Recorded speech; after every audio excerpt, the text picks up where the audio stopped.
Efirimiz davam edir. Nəzərinizə çatdırım. Həkim qonağımız uzman travmatoloq ortoped Ağa Məzahir Ağazadədir. Doktor, xoş gördük sizi. Studiyamıza xoş gəlmişsiniz. Təşəkkür edirəm, xoş gördük. Dəvətiniz üçün minnətdaram. Təşəkkür edirəm. Yeni studiyanız da xeyirli olsun. Çox sağ olun, uğurlar arzu edirəm. Bu proqram elə bir proqramdır ki, insanlarımızın maariflənməsində həqiqətən də böyük əməyi olub, yəni sizin çox əməyiniz olub ki, sırf tibbə aid gözəl şəkildə, qısa şəkildə bilgiləndirmə eləmişsiniz. Mənə də xoşdur burada iştirak etmək. Təşəkkür edirəm. Dizlərdə olan ağrılardan, endoprotezlərdən danışmanızı istəyəcəm. Amma bilirsiniz, bugün günümüz yalnız struktur pozğunluqları, oynaqlarda olan degenerativ dəyişikliklər, artrozlar və o səbəblə də endoprotezə məruz qalan insanlar haqqında və ümumiyyətlə onları maarifləndirmək üçün bugünkü verilişimizə həsr eləyərək buradan çıxışlar eləyirəm. Və bugün dizlərimizdə olan ağrılar hansı səbəbdən meydana gəlirsə, nədən ola bilər sualın cavabını Ağa Məzahir doktordan eşidəcəm. Çünki bədən çəkisinin demək olar ki 70%-ni dizlər öz üzərinə götürür. Daha sonrasında nələr olur? Diz ağrısı çox tez-tez rast gəldiyimiz bir durumdur. İnsanlarda istər bud-çanaq oynağında, istər diz oynağında, istər topuqda, aşağı ətraflarda çox tez-tez rast gəlir ağrılarından. Amma bunlardan daha böyük bir faizini diz ağrıları təşkil edir. Çünki dediyiniz kimi diz oynağı 3 sümükdən təşkil olunan bir oynaqdır. Həm qığırdaq strukturlardan ibarətdir, həm sümükdən, eyni zamanda da bağlardan və yumşaq toxumadan, mensklərdən ibarətdir. Bunların hər hansı birində olan zədələnmə artıq diz ağrısı ilə səbəbiyyət verir, diz ağrısına gətirib çıxarır. Həm uşaqlarda, həm gənclərdə, aktiv gənclərdə, həm fiziki aktiv olmayan insanlarda və yaşlılarda hər zaman diz ağrısı görülə bilər. Həyatının illaki bir dönəmi olur ki, həmən müddətdə şiddətli diz ağrıları hər kəsin başına gələ bilir. Amma bugünkü mövzumuz daha çox yaşlılarla əlaqədar olacaq. Yəni 50 yaşdan yuxarı insanlarda olan diz ağrılarından danışacağıq. Bu diz ağrılarının əsas səbəblərindən biri də daha öncədən də sizlə bol-bol danışmışıq bu arada əslində. Siz də hakimsiniz bu mövzuya. Qığırdağın yeyilməsidir daha çox. Qığırdaq bizim üçün o qədər önəmli bir orqandır. Ayrı-ayrı, yəni özü özlüyündə bir orqandır qığırdaq. Necə ki bizim gözümüz, qulağımız, digər daxili orqanlarımız, yəni öz özlüyündə bir sərbəst bir orqandırsa, qığırdaq da bir orqandır öz özlüyündə. Qığırdaq yeyildiyi zaman, aşındığı zaman öz özünü bərpa edə bilmir. Küçük, balaca zədələnmələrdə bərpa edə bilir. Amma ciddi bir zədələnmə varsa, ciddi bir aşınma varsa, bu qığırdaq özünü bərpasında müəyyən naqisliklər meydana gəlir, bərpa olmur və burada da kələ-kötürlük, hamarlıq pozulur, kələ-kötürlük yaranır. Bu da xəstəyə ağrı olaraq yansıyır. Və sadəcə ağrı olaraq deyil də, eyni zamanda ağrıdan dolayı axsama meydana gəlir, diz hərəkətində məhdudluq meydana gəlir və bu şəkildə getdikcə də artır. Bizim də əsas görevimiz bu ağrıları daha çox azaltmaq və eyni zamanda da dizin hərəkətliliyini bərpa etməkdir, funksionallığını bərpa etməkdir. Bu da müəyyən vasitələrlə olur və qığırdaq yeyilməsinin dərəcəsinə görə qaba şəkildə 4 dərəcəyə ayrılıb rentgenoloji olaraq 1-ci və 2-ci dərəcə, 3-cü və 4-cü dərəcə. 1-ci və 2-ci dərəcə daha yüngül formada olan bir qığırdaq yeyilməsidir. Qığırdaq yeyilməsi eyni zamanda duzlaşma da buna deyirlər, osteoartrit deyirlər, artroz deyirlər. Yəni bu sözlər hamısı bir-birinə sinonim sözlərdir. Hər hansı birini istifadə edə bilərik. Amma 3-cü və 4-cü dərəcə qığırdaq yeyilməsi artıq o deməkdir ki, əməliyyata yaxın bir durumdayıq. Əməliyyat olma zamanı gəlib çatıbdır. Doktor, bilirsiniz, ağrını meydana gətirən səbəblər dediyiniz kimi çox müxtəlif olsa da, burada hər bir fərdi xəstəliyinə uyğun xüsusiyyətlərini dəyərləndirmək lazım. Baxdır, sizi ağrını götürməkdir əsas məqsədimiz. Əslində, əsas məqsədimiz ağrını götürmək deyil. Hərəkətliliyi bərpa etməkdir. Yaradan səbəblə bərabər ağrını götürməkdir. Mütləq və komfortunu artırmaqdır, keyfiyyətli yaşamını bərpa etməkdir. Çünki bir insan dediyiniz kimi fiziki aktiv və ya qaçışla məşğul olursa, onun dizində, oynaqlarında, qığırdağında bir ağrı meydana gəlirsə, o ağrını yaradan səbəbi biz ağrı kəsici vurmaqla, ağrını aradan qaldırmaqla o problemi biraz da gələcəkdə ağırlaşdırmış olacaq. Yəni kor-korana vurmaqla bəli. Amma elə anlaşılmasın deyə mən bunu xatırlatdım və təkrarladım. Bəli, doğru da qeyd etdiniz. Birinci, bəzən də olur insanlar, o xəstə insan özü bizi çətinə salmaq istəyir. Xəstə, örnək verəcəm indi. Bir xəstə bizlə əlaqə yaratdı ki, bəs dizimdə ağrı var, daha öncədən dizimə iynələr olub. Mən düşünürəm ki, bu iynələr yaxşı firmanın deyil, ya da bilməm yaxşı deyil. digər məsələm olub, hər hansı bir jel olub, mən istəyirəm ki, PRP edim və yaxud da kök hücrə edim və yaxud da digər şey etsəm bəlkə yaxşı olar. Və xəstəyə deyirik ki, gəlin bir sizin müayinə edək, baxaq ətraflı. Bizim üçün müayinə çox önəmlidir. Ağrının hansı nöqtədə olması, sümüyün üzərindədirmi, vətərin yapışma nöqtəsindədirmi, oynağın içindədirmi, diz qapağının altındadırmı? Yəni əllə onu müayinə etdiyimiz zaman bizə çox şey bəlli olur. Ən sonunda ehtiyac varsa rentgen də görərik, MRT də görərik. Yəni bunlar ən axırda. Hər zaman sıralamanı pozmamaq lazımdır. Sıralamanı pozduğumuzda illa bir problemlə qarşılaşırıq. Örnək xəstəyə qaydaq. Tamam, gəlin, baxaq dedik. Baxıram ki, xəstənin ağrısı oynaq içində deyil. Oynaq içinə müəyyən vasitələr edilib, heç bir fayda görməyib. Yenə biz xəstəyə qulaq assaq, daha da bahalı iynələr deyək də, xəstə termini ilə xəstə belə səsləndirir. İstifadə eləsək, xəstənin ağrısı ilə keçməyəcək. Amma xəstənin ağrısı haradaydı? Dizinin 2 santim aşağısında vətərlərin sümüyü yapışma yerində idi. Ora edilən özəl müdaxilə, iynə də edilsə də ora edilsin, yaxud da ora yönəliş dərmanlarla xəstənin ağrısı tamamən keçdi. Nə demək istəyirəm? Həqiqətən də ağrının hardan gəldiyi önəmlidir. Problemin harada olduğu önəmlidir. Yox, əgər dizdə deyəlim ki, menisk yırtığı var və bu menisk qatlanıb və oynaq arasında müəyyən maneə yaradır. Maneə yaratdığı zaman da dizdə kilidlənmə meydana gəlir. Bu kilidlənmə üçün biz indi xəstəyə ağrı kəsici verək ki, bu keçəcək. Keçmə ehtimalı çox azdır. Amma müəyyən müdaxilə ilə, əlimizlə etdiyimiz müəyyən manevrlərlə ya da ki, hansısa bir əməliyyat yolu ilə biz xəstəyə daha çox faydalı ola bilirik.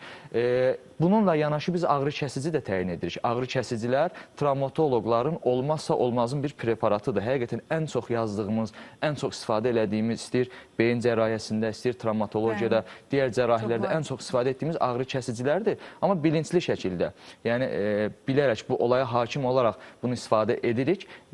Yanında da əlbəttə ki, problemi aradan qaldırmaq şərti ilə, əgər qaldıra bilirsək, əksər hallarda qaldıra bilirik problemi. Amma bəzən də olur ki, ağrının səbəbi bilinmir. Deyəlim ki, 3 günlük, 5 günlük bir ağrıdır, hər hansı bir travma da yoxdur, əlavə bir xəstəlik də yoxdur. Dizdə öz-özünə bir ağrı başlayıb. Bu səfər müəyyən müddətlik, bir kontrol məqsədli ağrı kəsici istifadə eləməyin bir zərəri yoxdur. Amma daimi olaraq istifadə edək, ağrı daha da artırsa, yenə israrla davam etsək, bu artıq xəstəyə zərərli olacaq. Oynaqlarda olan ağrı meydana gəldiyində ümumiyyətlə onların miqrasiya etmə bir xüsusiyyəti varmı və ya saatına, gününə görə, kəskin xroniki hal almasına görə hər hansısa bir dəyişkənlik göstərirmi? Ağrılar çox dəyişkən ola bilir. Diz ağrıları fiziki aktivlik ilə artar. Amma romatoid artritə bağlı ağrı isə fiziki aktivlik olmasa da arta bilər. Özəlliklə də səhər hər iki halda, həm istirahətdə, həm Bəli, istirahətdə, həm də fiziki aktivlikdə. Səhər yuxudan duranda xəstədə çox ciddi bir əzginlik varsa, onurğa sütununda və çevrəsində ağrı varsa, dizdə şiddətli bir ağrı varsa, romatoid artriti də varsa, bu artıq romatoid artritin verdiyi bir fəsaddır. Yəni sadəcə dizin verdiyi bir fəsad deyil. Bu zaman xəstə öncəlikli olaraq revmatizma həkimi tərəfindən, revmatoloq tərəfindən müayinə olunur, revmatizması kontrol altına alınır, daha sonra biz isə dizin sağalması ilə məşğul oluruq. Amma yox, heç bir xəstə... Nə gözəl dediniz. Bəli, normalda belə olmalıdır. Yox, əgər əlavə... Protokol da bunu deyir. Amma əlavə xəstəlik yoxdursa, sırf dizində ağrısı varsa, qığırdaq yeyilməsinə bağlıdırsa və yaxud da hansısa bir yumuşaq toxuma zədələnməsinə bağlıdırsa, xəstə yeridikcə ağrısı artmalıdır. Yəni, istər səhər saatları olsun, istər axşam saatları olsun, fərq etməz. Fiziki aktivliklə artacaq, istirahətlə azalacaq. Çünki diz yük daşıyan bir orqandır. Bizim kilomuz əgər X bir kilomuz varsa, dizə 5 qat, 6 qat daha çox yük minir. Kilosu daha çox olan insanlarda əlbəttə ki, bu yükü artıq hesabladığımız zaman dizlər nə qədər yükü daşımalı olurlar. Özəlliklə də piləkən enən zaman. Piləkən çıxan zaman diz qapağının altındakı qığırdaq hissəsi vücudumuzun ən qalın qığırdağıdır. Həmin o diz qapağının alt hissəsində 1 santim qalınlığında qığırdaq var. Bu qığırdaqda cüzi zədələnmələr, incəlmələr kilolu insanlarda piləkən qalxanda, enəndə ciddi zədələnmələrə meydana gətirib çıxardır və ağrıya səbəb olur sonradan. Və bu dönəmdə isə əzəllərin güclənməsi və kilonun azalması ağrını yarı-yarıya azaldır. Doktor, əgər dizdə olan ağrılar sizin də qeyd elədiyiniz kimi zaman-zaman şiddətlənirsə və oynaqlarda bir problemlə bərabər görülürsə, bu təhlükəlidir. Təhlükəli saya bilərik bunu. Yəni, təhlükəli o vaxt olur ki, uzun sürə ağrı davam edir və oynaqda hərəkət məhdudluğuna gətirib çıxardır və xəstənin yerimə məsafəsini qısaldır. Bu mütləq şəkildə araşdırılmalıdır. Fizik müayinə, rentgen, gərəkirsə də MRT ilə bu işi çözmək lazımdır ki, ağrının səbəbi nədir? Yaşlı insanlarda əksər hallarda ümumi olaraq bütün qığırdaqların aşınması olur, yeyilməsi olur. Bütün deyəndə nəyi nəzərdə tutursunuz? İncəlməsi olur. Bir var ki, qığırdağın sadəcə 1 santim hissəsində zədələnmə olsun. Bir də var ki, qığırdağın böyük bir hissəsində zədələnmə olsun. 30'lu yaşlarda bir insan düşünün, zədələnib, bir travma alıb, hansısa bir qırıq meydana gəlib və yaxud da ki, şiddətli bir travma sonrası da qırıq olmasa da olar, amma sümüklərdə bir zədələnmə meydana gəlib. Orada 1 santim, bəzən 2 santim, bəzən yarım santim nahiyədə qığırdaqda zədələnmə ola bilir. Bu qığırdağa yanaşmamız tamam fərqli şəkildədir. Amma ümumi olaraq yaşa bağlı bütün qığırdaqların incəlməsi, zədələnməsinə yanaşmamız daha fərqli şəkildədir. Qığırdaqların tamamı, çox hissəsi zədələndiyində, incəldiyində bütün o qığırdaqları dəyişmək lazımdır endoprotezlə, diz endoprotez əməliyyatı ilə. Amma yox, qığırdağın cüzi hissəsi zədələnibsə, qığırdaq transferi əməliyyatlarımız var. Dizin yük minməyən hissəsinin qığırdağını alırıq 1 santim sümüklə bərabər və həmən o zədələnmiş qığırdağı transfer edirik. Tam alırsınız oradan, yoxsa oradan sümüklə bərabər. Sümüklə bərabər. Sümüklə bərabər. Bəli, bizim özəl cihazlarımız var, özəl alətlərimiz var. Deyəm ki, dairə şəklində qığırdağı tamamən alır, altdakı sümüyü ilə bərabər ki, qidalanması pozulmasın. Hansı qığırdaq ki, zədələnib, bunu gənc insanlarda daha çox edirik, idmançılarda daha çox ehtiyac olur, travma almış şəxslərdə. Amma yenə davam edəcəksə yüklənməyə, hərəkətə və s. Aldığımız o qreft, yəni örnək orada yaxşı şəkildə birləşirsə, gələcəkdə hər hansı bir problem yaşamır. Amma bunu qığırdağının çox hissəsi zədələnən yaşlı insanlarda etməyimiz mümkün deyil. Onlar üçün də diz endoprotezi əməliyyatımız var ki, bu diz endoprotezi əməliyyatı 95-96, hətta daha çox faiz başarılı və uğurlu bir əməliyyatdır. İllərdir dünyada edilir, illərdir artıq Azərbaycanda da uğurlu şəkildə edilən, icra edilən bir əməliyyatdır ki, xəstələrin böyük bir hissəsi dediyim rəqəmlərdir. Yəni 100 xəstəni əməliyyat edirirsək, 95-ə 96-sı çox gözəl bir şəkildə fayda görür. Yaxşı ki, bu əməliyyatı oldum deyir. Kaş ki, 5 il öncə olsaydım da 5 il boyunca bu qədər ağrı kəsiciyə, fizioterapiyalara, diz içi iynələrə məruz qalmasaydım deyirlər. Gecə yuxudan uyandıran ağrıları keçir tamamilə, yürüyüş məsafəsi artır, mutlu şəkildə, gözəl bir şəkildə həyatlarına konforlu şəkildə davam edirlər. Amma 100 xəstədən bir neçəsində, 3-ündə, 4-ündə isə tabii hər zaman digər əməliyyatlar kimi bu əməliyyatlarda da fəsadlaşma ehtimalı ola bilir ki, ən çox narahat olduğumuz diz protezi çevrəsi infeksiyalar, diz protezi çevrəsi sümük yumşaması və buna bənzər fəsadlar da az bir ehtimal da olsa ola bilir. Bu fəsadları da nəzərə alıb, hər kəsə diz endoprotezi önərmirik. Hansı xəstəyə ki, bütün əlimizdəki imkanlar artıq tükənib, müəyyən vasitələr, deyəlim ki, kiloludur, kilos çəkisini azaldıb, yenə ağrısı keçmir, diz əzələsini möhkəmləndirib, yenə keçmir, müəyyən dərmanlar istifadə edilib, iynələr vurur, yenə faydalı deyilsə, ən son seçim olaraq əlbəttə ki, diz endoprotezini biz tövsiyə edirik ki, bu xəstəyə birdən əgər fəsadlaşma olsa, xəstə deməsin ki, mən axı yaxşı idim əvvəl, yəni heç bir şey sınanmadan niyə mən əməliyyat oldum? Əməliyyat, bilirsiniz necə, burada individual yanaşma var. İndi bunu hər xəstə üçün söyləmək də doğru deyil. Deyil, bəli, doğru deyil. Bəzi xəstələr var ki, birbaşa gördüyümüzdə artıq diz endoprotezini rahat şəkildə önərə bilirik. Niyə onları gec mərhələ görürük? Artıq o qədər qığırdaq yeyilib ki, dizdə mötərizə şəklində varus deformasiyası deyirik də, normalda diz düz şəkildə olmalıdır, amma bu şəkildə olur dizlər bəzən. Və yaxud da tam tərsi, X şəklində olur. Ciddi deformasiya yaranıbsa, qığırdağın yeyilməsinə, sümüyün çökməsinə bağlı, onda artıq tək çarəmiz protez əməliyyatı olur ki, əvvəllər bu protez əməliyyatı yox idi, insanlar yatağa bağlı qalırdı. Amma son artıq 20-30 ildir ki, çox yüksək sayda dünyada bu əməliyyat icra olunur, Azərbaycan daxil və xəstələrimiz də şükür çox məmnundular. Doktor, qığırdaq deyirik ki, əriməsi, yeyilməsi, indi necə rahatdırsa elə ifadə eləyək. Bunun vitaminlərlə, xüsusilə də vitamin D əksikliyi ilə müqayisə etsək, hər hansısa bir əlaqəsi birbaşa olmasa da dolayı yolla var? Dolayı yoldan var, birbaşa yoxdur. Qığırdağa daha çox zərər verən amilləri bilirik ki, toksik maddələr qığırdağa birbaşa zərər verir. Birinci növbədə siqaret, siqaretin dumanı, tüstüsü, ondan sonra alkoqollu içkilər, zərərli qidalar qığırdağın qidalanmasına həmən etki edir, təsir edir. Niyə? Çünki qığırdağın qidalanması onsuz da zəifdir. Allah bizim vücudumuzu elə yaradıb. Bizim hələ vücudumuzu kəşf etmemiz üçün bəlkə də neçə min illər lazım, bəlkə də kəşf edə bilməyəcəyik tamamən. Nə qədər bilgi sahibi olsaq da, yenə də bilmədiyimiz müəyyən nüanslar var. Qığırdağın qidalanması ümumən zəifdir. toksiki maddələr həmən təsir edir qığırdağın qidalanmasının pozulmasına və zədələnməsinə. Bu gün bir də lüzumsuz, yersiz olaraq dərmanların istifadəsi də qığırdağı zədələyə bilir. Örneğin steroidlər. Bəzi xəstələr var ki, reanimasiyada yatırlar, onlar üçün steroid önəmlidir, həyati vacib bir dərmandır, istifadə edirlər. Revmatizmal xəstəliyi olan insanlar steroid qəbul edir, onlar üçün önəmlidir. Oynağa zərər vursa da istifadə etməlidir, çünki artıq autoimmun xəstəliklərin çoxunda zərər-kar oranı vardır, faydası daha çoxdur ki, həkim ona tövsiyə edib. Amma bugün az öncə, bura gəlmədən öncə bir xəstə ilə qarşılaşdıq. Xəstə gəldi, bizə müayinə olundu. Bud çanaq oynağında şiddətli ağrısı başlayıb 2-3 aydır. Xəstəmizdə bir 35 yaşı vardı. Bud çanağında avaskülər nekroz var. Qığırdağın altındakı sümüyün nekrozu və qığırdağın da çökməsi prosesi yaranıb.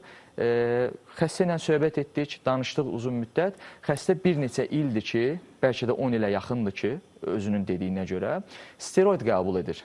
Sadəcə kökəlmək üçün. Bu, həqiqətən acı bir olaydır. Xəstənin hər iki bud çınağında avaskülər nekroz var idi. Yəni, tamamən sağlamkən, elə bir şey yoxdur. Steroidlə kökəlmək deyilən bir şey yoxdur. Steroid bizə, əgər əlavə bir xəstəliyimiz yoxdursa, sadəcə öz başımıza istifadə ediriksə zərərlidir. Yox, əgər müəyyən xəstəliyi sağaltmaq üçün istifadə ediriksə, bu əvəzsiz bir dərmandır. Yəni, uyğun dozada həmən dərman bəzən məcburdur. Bəli, o zaman faydalıdır. Amma kökəlmək üçün hansısa bir steroid vasitədən istifadə edək, sonra nə olur? Bud çanaq oynaqlarında, diz burada da biraz oynaqlarında uyğunsuzluq gəlir. Doktor, bax, bəzən deyirik, vitamin D mən boş yerə toxunmadım. Biz bu haqda radioda da danışmışıq sizin Araz radiosunda. Vitamin D özü də steroid hormondur. Burada ehtiyac görürük, digər tərəfdən steroidlərin zərərindən danışırıq. Bəli, bunlar hamısının quruluşu fərqlidir, hamısı eyni deyil. Yəni, D vitamini bərabərdir, beta-metazon tərkibi hansı bir steroidə bərabər deyil. Deməli, biz vücudu əslində hissələrə bölməmək. Vücud bir bütündür. Qığırdağın inkişafı üçün, normal qidalanması üçün bizə protein də lazımdır, kollagenlər də lazımdır, glukozamin glikanlar da lazımdır. Hansı ki, bəli, steroidlər də lazımdır. Vücudun özünün ifraz etdiyi, sintez etdiyi steroidlər də lazımdır. Amma bunu lazımsız şəkildə yükləmələr, qanda oksigen miqdarı, hamısı lazımdır. Oksigenin özü də dəyərindən çox olanda, o da bizə toksik təsir, zəhər kimi təsir göstərə bilir. Hər şey qədərində. D vitamini də o şəkildə. Amma yanlış bir inanc var ki, bunu dünən sizlə biraz vaxt əl verdiyi qədər danışdıq.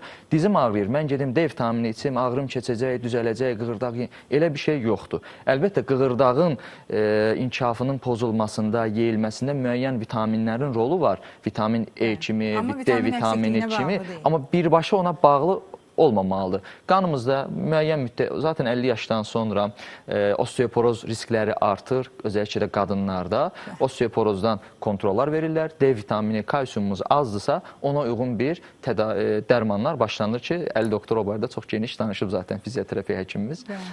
Amma ki, birbaşa D vitamini qəbul edək, diz ağrımız keçsin, elə bir yanaşmamız yoxdur. Amma D vitamini çox az olanda osteoporotik qırıqlar meydana gəlir və o qırıqlar özü də üzərindəki qığırdaqların çökməsinə səbəb olur və bu səfərdə nə olur? Orada kələ-kötürlük, nahamarlıq, hərəkət məhdudiyyəti, ağrı yaranır. Müxtəlif səbəbdən ola bilər ağrılar. Diz ağrılarından danışırıqsa, bu travma, yırtılmalar, yükləmələr, yaşılığa bağlı. Diz ağrıları bəzən digər ağrılarla qarışır. Örneğin, beldə bir yırtıq var, siyatik sinirdə bir sıxışma var. Və ağrısı dizin arxasından ta dabana qədər ağrı yayılır. Bunu xəstə diz ağrısı kimi hiss edə bilir. Və yaxud da ki, xəstənin elə yırtığı var, həqiqətən də sinirdə bir sıxışma var, şiddətli bir ağrısı var. Xəstə ağrılı durumdadır, stres durumundadır, çox narahatdır. Dizində amma cüzi ağrısı var. O ağrı dizin ağrısını daha da şiddətləndirə bilər. Burada nə qədər dizi müalicə etsək də, o beli unutsaq ya da siyatik sinirdə olan o problemləri unutsaq, yenə xəstə fayda görməyə bilər. Kompleks şəkildə yanaşmaq lazımdır və daha çox ilkin mərhələdə fizik müayinə ilə bu bizə bəlli olur ki, problem hardadır. Yəni, kör-körənə olaraq get, onu MRT ilə, bunu MRT ilə, buranı rentgen elə ilə olmur. İlk başda mütləq şəkildə fizik müayinə, xəstəni ən azından bir 10-15 dəqiqə dinləmək lazımdır. Özü öz fikirlərini ifadə eləsin. Özü nəyə bağlayır? Birinci onu, daha sonra biz yönləndirərək xəstə danışmalıdır. Daha sonra fizik müayinə, ağrılı nöqtələrə toxunma, müəyyən bizim özəl testlərimizlə ən azından xəstəni istədiyimiz o tetkiklərdir, laborator nəticələrdir, o digər radiolojik müayinələri azaltmış oluruq biz öz müayinəmizlə, danışığımızla. Bu ağrılar tək tərəfli də ola bilər. tək bir oynaqda da ola bilər, simmetrik də ola bilər, asimetrik də ola bilər. Belə Bəzən həm diz, həm bu çanak. Belə bir mexanizma var. Bəli. Sağ dizimiz ağrıyır. Sağ dizimizdə həqiqətən də problem var, qığırdaq yenməsi sol var, bu çanağı. artroz var və yeridiyimiz zaman gücümüzü veririk artıq sol tərəfə. Bir müddət sonra sol tərəfin yükü daha da artmış olur, orada da ağrılar başlayır, orada da qığırdaq gelməsi daha da sürətlənir. Və bu səfər artıq sağ pis olmasına baxmayaraq, artıq sol daha çox ağrımış ola bilir. Bəzən olur ki, xəstənin hər iki dizinin rentgeninə baxırıq, sağın durumu daha pisdir rentgenoloji olaraq. Amma xəstənin ağrısı solda daha çoxdur. Solda daha çoxdur. Belə hallarla da qarşılaşırıq. Ona görə hər zaman ağrı harda daha çoxdursa, əməliyyatı hər zaman çalışırıq ki, oradan başlayaq. Qığırdaq elməsi amma genəldə simmetrik olur. Amma bir tərəf, o bir tərəfdən hər zaman biraz daha yaxşıdır, biri də digər daha pis ola bilir. Yəni, çox hallarda asimetrik də ola bilər. Çünki sizin yerləşdirdiyiniz o protezlərdə total və ya deyil. Yəni, o endoprotezlərdə mən görürəm ki, bəzən özəl asimetrik ola bilir. Bəli, ola bilir. Amma qığırdaqda yeyilmə varsa yaşa bağlı. Belə düşünün də, saçımızda ağarma varsa ümumi bir ağarma olur da, yəni yaşa bağlı ağarmadan söhbət gedir. Sağ tərəf ağarıb da sol tərəf qapqara qalmır ki, ümumi bir ağarma olursa qığırdaqları da elə düşünün. Vücudun bütün qığırdaqlarında aşınma meydana gələ bilir. Amma bir tərəfdə daha sürətli olur, digər tərəfdə daha zəif davam edir. Ona görə sürətli olan tərəfdə ağrı olur, hərəkət məhdudluğu olur, gecə özəlliklə yuxudan oyandıran ağrılar olur. Bəzi xəstələr var ki, sadəcə istədiyi budur ki, gecə rahat yata bilin. Yəni, hərəkət məhdudluğu qalsa da olar, amma rahat yatım. Diz endoprotezi onlara çox kömək edir bu barədə. Dizdə sadəcə qığırdaq yeyilməsi xəstəliyi olmur ki, dizdə bəs başqa hansı xəstəliyi ola bilər? Dizdə kanser ola bilər. Xərçəng xəstəliyi ola bilər. Yaxşı, ağrı getdikcə artırsa, onu da biz MRT-də həmən şişi görə bilməmişiksə, gözümüzdən qaçıbsa ya da MRT çəkilməyibsə, diaqnoz doğru qoyulmayıbsa, nə qədər ağrı kəsici olsa da, sadəcə xəstənin biz həyatını körləmiş oluruq əslində o ağrı kəsicilərlə, o bloklarla, o iynələrlə. Doktor, mən təşəkkür etmək istəyirəm. Mən təşəkkür edirəm, çox sağ olun. Xoş oldu sizi dinləmək. Çox sağ olun. Sizə sağ olun. Bir daha xatırladım, həkim qonağımız uzman travmatoloq ortoped Ağaməzahir Ağazadə idi. Əlaqə yaratmaq istəyənlər varsa İstanbul Enes Klinikasına müraciət edə bilər.